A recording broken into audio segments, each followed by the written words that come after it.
I hope that he had friends that he could confide in and he could have really deep conversations with. Because I don't know if he had that.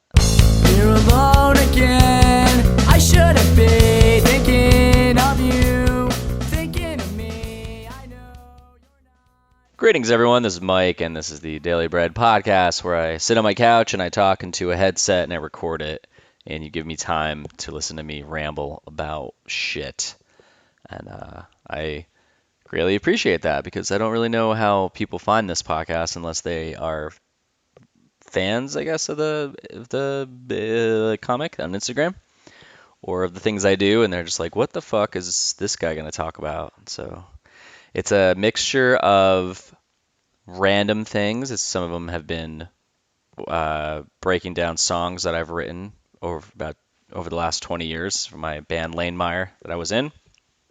Some of it is about my personal stuff where I kind of go a little deep on it. And every Monday when I record this, or sometimes Tuesday when I record it the day of that I'm launching it, I kind of just go, oh yeah, I gotta record this podcast, and it pops in my brain, and I'd be like, what am I gonna talk about? And I was thinking about it last night. I woke up in the middle of the night because I ate shitty food, I guess you could say, last night. I went out with some friends. We were hanging out in a park and just drinking and talking. It was awesome. And someone had mentioned Mellow Mushroom, which is a pizza chain, and I had never heard of it before I moved here, but once I moved here, I saw it and I was like, what is this hippie uh, mushroom place? And then I found out that they'd make pizza, which I highly enjoy. Because we were sitting in the park yesterday and we were talking about pizza, and my buddy Matt was talking about how New Haven is the best pizza place in the world or the country. And there's a documentary on Netflix about it, which I got to check out. So we're talking about pizza, and we're saying how North Carolina doesn't really have good pizza. And I said, you know what? I do like Mellow Mushroom. And then I ended up saying, fuck, now I need to get Mellow Mushroom because I've just planted that seed in my brain. But when I do this and I eat it on a Sunday, and Sundays usually kind of like culminates into many bad decisions from the week leading up to it, because it's just I go out and meet with friends and we keep going out, and then the beginning of the week I eat very well, and then towards the end it just goes slowly off the rails, and by Sunday I completely give a fuck. So when I wake up on Monday, I feel like complete shit. I have no idea how I get anything done, which sometimes I don't get anything done. And part of the reason is because I eat shitty and I go out drinking all day with friends. And so all of this leads up to how I came up with today's conversation, or conversation, the topic. It's not really a conversation. I'm talking at you, not with you. And so typically when I eat shitty on Sundays, I wake up consistently through the night because my mouth is like a desert and I just can't sleep. And when my brain starts racing. And for some reason, this popped to my brain, and I forgot that it did until I put the microphone on my head or the headset on and thought, okay, what am I going to talk about? And I was like, oh yeah, last night when I woke up, I thought about when my dad was single, what his life was like living by himself. And I think now that I really break it down, it's kind of so I'm 41, about to be 42. And when my parents got divorced, I think my dad was 39 or 40. So he was basically like around my age. So I'm single, but I got divorced, so fuck, how long ago was it? Almost 7 years. Actually, yeah, like separated 7 years ago. That went really fast, by the way. And I just kind of don't really run towards relationships because of that. And also watching both of my parents go through divorce and then getting remarried and then seeing that it's wasn't the easiest new relationships for either of them, because you could just in one relationship you could see constant tension, the other one you just hear constant yelling. So I don't know, maybe there's a small part of that that's keeping me from wanting to ever fucking get married and be in a relationship again. But who knows? I I was wrong last summer, and I was like, all right, let me be down to do this thing again. And then I liked someone, but so I woke up in the middle of the night and I'm, just slowly dying because I just ate mellow mushroom, which is still really good, but it was just a lot of food. And I think they just put a lot of chemicals or MSG, whatever the fuck, in it, and it just got like, it's just wheat, which isn't good, and cheese and all this stuff. And I think like a moment of me goes, man, like this is what the single life looks like. And then I thought about my dad when him and my mom separated, and he ended up getting a condo right around the corner. Maybe it was a mile away. I think it might have been technically a half mile. And he lived right around the street or right around the corner. But he lived by himself. So the guy goes from his 20s into his 30s. I think they were married for 15 years, dating prior to that. And that was his life. His 20s, he became a dad. He had me and my sister. And then in his 30s, he's um, working. His kids are becoming one's a teenager, one's about to become 10, which was me. In a rock relationship with my mom, which I don't remember them being married at all, really. And then they split. So then he's now left to go out on his own, but he's got kids, so he's got to balance that life. And I just thought about like my dad was such a good dude, and he was a great guy. Like there was a moment, there was a couple of years where we had differences because being uh being like 10 years old and 11 and 12 and dealing with my parents getting divorced and then my dad meeting my stepmom and then like starting a new relationship and then trying to balance that out. Like I took the side of you're choosing someone else over us, and then there was a battle between me and the my stepmom for years, and it was just kind of just rocky, and so I had resentment towards my dad. But at the core of it, he was always just a great fucking dude. And I was just like, what the fuck was his life like when he lived by himself? Because he was so routine, like so routine. I mean, I'm pretty fucking routine, and I like to do a lot of things over and over, but I will branch out and try new things, not crazy new things. Even though years ago I sold my shit and traveled the country, so there's an opposite side of the spectrum like that. But I don't know. I don't really like. I like doing things over and over. But my dad was like, I mean, he didn't even break away from any of his routines and try anything new. I remember the year, was it? Yeah, the year leading up to when he passed away, he was traveling up to Jersey a lot, and he would stop by my place, and which when I was living with my wife at the time, and I loved it. And we'd have go out for dinner, or I'd cook dinner. And one time I had my in-laws over, and I can drink whatever. I'm not picky about anything. My dad was very specifically, he loved Bud Light. That was his jam. He wasn't a wine drinker. He wasn't really a hard alcohol guy. He would drink gin and tonics. That was his thing. And so my in-laws are over and he's over for dinner and we're sitting there at dinner and I remember we were all drinking wine and he was drinking beer and he was like, "Hey, let me get some wine." And I was like, "What? That's so unlike you."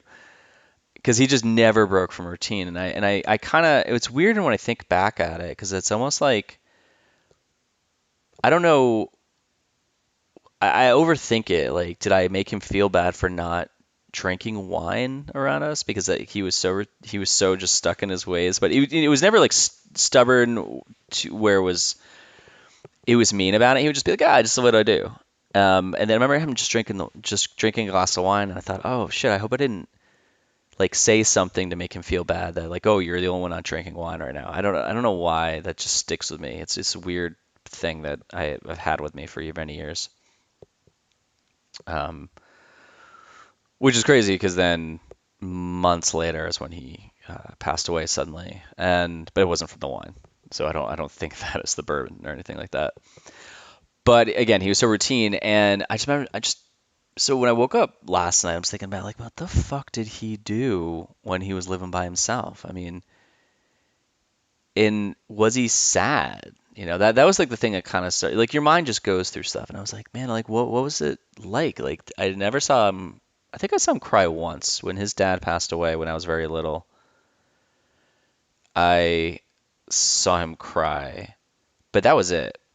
He didn't really show. He didn't. He was emotional when he'd give you the biggest hug when he saw you, and when you left, he was an emotional guy. Like he would just listen to you talk. He was just always engaged and never talked about himself. But he never. But that was the thing. Like he never expressed his own goals or fears or achievements. He never really talked about himself because it just wasn't what he did. And I'm just like thinking about when he lived by himself, like was he sad? Was he heartbroken? Like yeah, he obviously was. But what did that look like? Would he just get home from work on a Tuesday and just crush Bud Lights and then just like break down?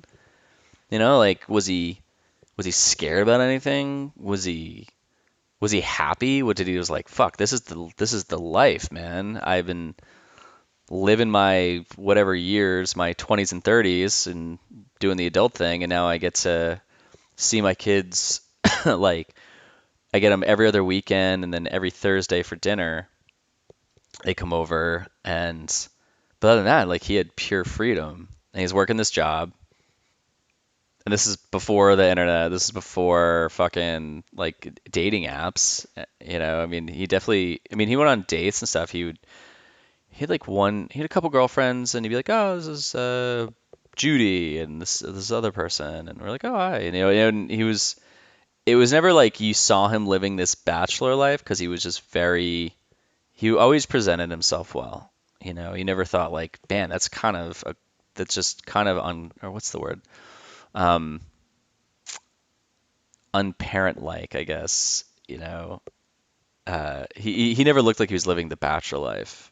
I mean, if you looked at his condo, I mean, it looked like he was living the bachelor life because none of the furniture matched, and he just kind of like slapped shit together. And you looked at his cabinets, it was just Chef Boyardee or crackers, and just, I mean, if you look at my kitchen, I mean, at least I go out and go grocery shopping every week and buy meals, and I cook. Like he didn't even cook.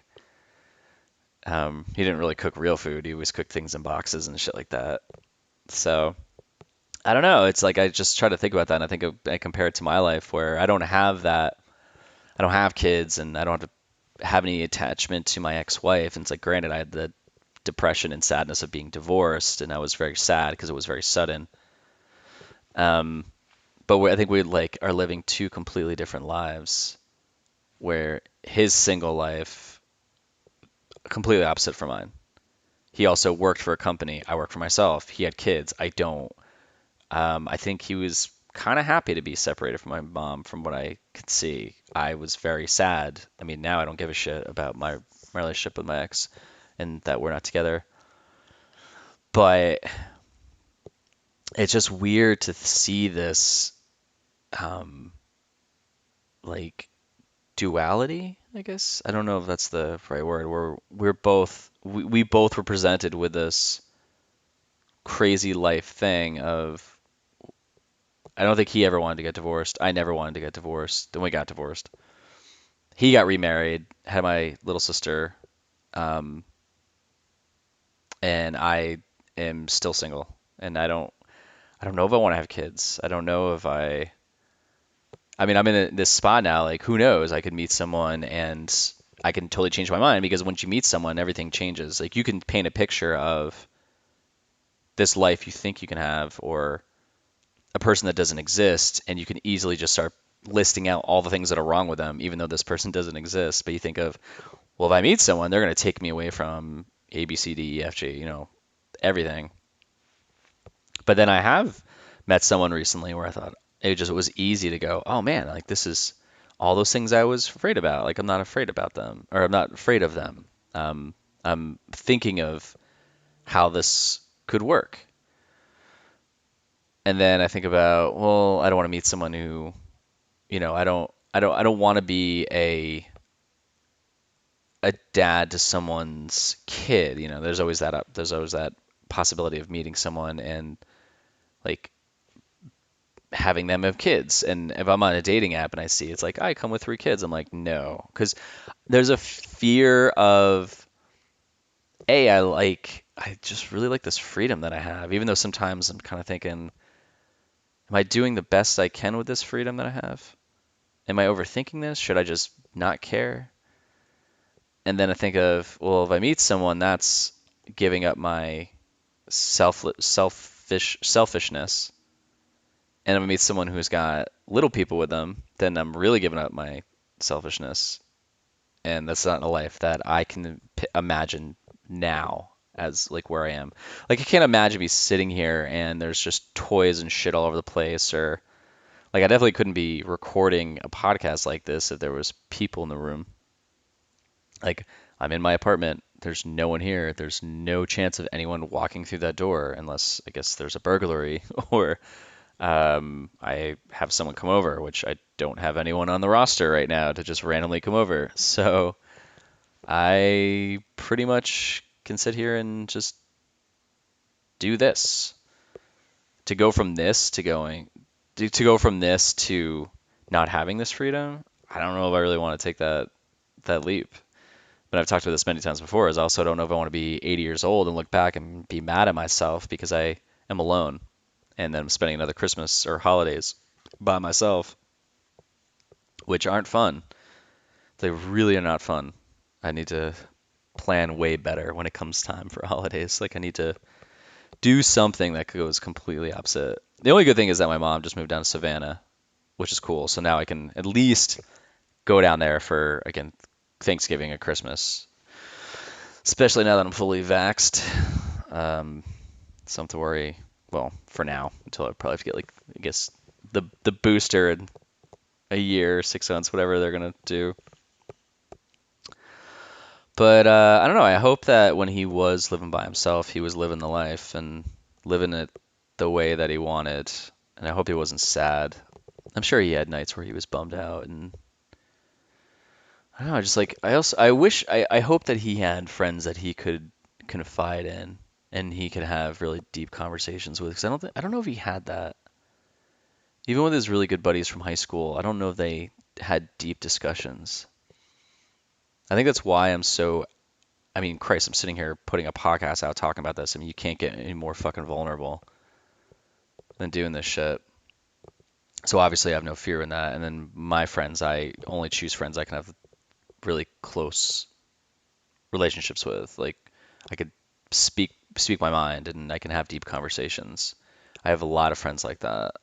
Some friends you don't have that with, but then I balance that with them. Like, okay, well, this is my group of friends that we don't do that, and we just have a good time, and we root for each other, and we joke around. But then I have this group of friends where we do the same thing, but also we can talk about life and fears and goals and things like that, and get deep. Like, I think that people fucking need that, and I hope that he had that. I don't know if he ever did. Like, I don't even know if he had that with my stepmom. Like, I don't know if he ever talked about shit like that. I mean, didn't with us, didn't with me and my sister. I don't know if he did with my little sister. I don't think he did. Um, but yeah. So I don't know. I don't really know where this is going. It's just a thought that I wanted to say out loud. And I don't know. I do hope that he was always happy. I hope that maybe there's a secret person out there that he confided in and was able to have deep discussions with. And he wasn't sad when he was living by himself. And I don't know. I hope he accomplished any kind of goal that he set out for. I know in his job, when he loved public speaking and he was really fucking good at business and he was really good at his career. Like I hope he felt accomplishment through that. And he was excited to go to work and he was excited to go somewhere And it's just kind of crazy too, where you think about people that are just living. And for me now being 41, like I'm constantly thinking about just time. And,